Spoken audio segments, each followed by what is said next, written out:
gavaze biçe gel seryane ay.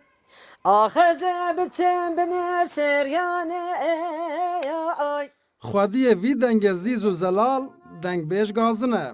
Ew li ser rêya Eyşeşan û Meryem Xanê diçe. Bi awazên xwe êdî bûye sembola dengbêjên jin ên Bakur.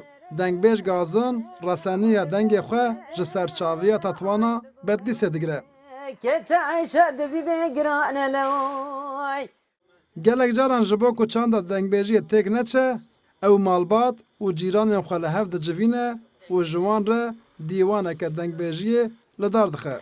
Widem gavaze çer buzke ketem axla bile endiya ay. Dengbêj gazin dibêje heta mirinê, heta ku zimanê wê digere, ew ê kilamên dengbêjiyê bistirê. Bi dengê ku ez hîn bîme dengê dayika xwe dayikam ber de dervîşe birakê me wan ra çincîlê ra digot yani rastî ez jî ji wî hîra bîm gunda jinan digot tesîra wan ser me çê dikir. Hatem piçikekî mezin bî êdî kî digot me kilaman ji wan vedigirt. Piştî vî radyoya Êrîvanê hevî me guhê xwe didayê wextê em piçûk jî bî. Nava civakê de malbata min hemî jî bêjim dengbêjî dike hemen hemen. Huyde mi ga bejna ziraya ya de haya vakte ye bişkeye. Dengbêj gazin ji bo ku kelepûra Kurdan nede ji bîr kirin, odeyeke mala xwe bi motîfên çanda Kurdî xemilandiye. Wê heta niha 12 kaset û albûm derxistine. Çend mehberê jî albûmek bi navê ji wanê heta yerî wanê derxistiye û bi dengbêja Ermen Aşık Leylê re duet kiriye. Eva Aşık Leyli dengbêj gazîne. Eva xwazî carê jî bûye qismet min bidîta ya. Ermenî ez romeye lê ku wextê sû qirmiye wan göçê wan çêbîne biçûk bûye ji Ermenistanê. Me hindekî ser vî projeyekê bî serê xeber da. Heta qebûlkirin em çûne li wir.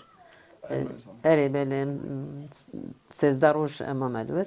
Ji ber ku çand û hunera li wê çi ye çinine ême liha ew jî bên ême bibînin. Naskirina çand û hunera ya Ermeniyan Kurdan bû. Hem keç û kurên dengbêj gazin û hem jî heval û hogirên wê ji kilamên wê têr naban. Ew dibêjin gazin ji bo çanda dengbêjiyê bûye kaniyeke girîng. Dayika min rojê tarîtiyê da kerabet tune bû ceyran tune bû û stran ve kilam ji me ra digot wî tarîtî li me dikir ronayî. Ez jî wekî dostekî wan ez pê iftixar jî dikim. Bi rajê ne ku êdî ew êvî malbatê tenê ye. Min ew malê ew xwediyê gelê Kurd teve. Dengbêj gazin demeke dirêj dibin banê komeleya çand û hunera Serhedê de kar kir. Piştre ji bo zindîkirina dengbêjiyê komeleyek vekir û dez û perwerdehiya dengbêjiyê kir. Lê bi biryarên erka qanûnê de her du komele jî hatin girtin. Ew jî kilamên xwe êdî dişûna konsertan de ji der û cîranên xwe re dibêje. Maşallah dekak. Rûdaw.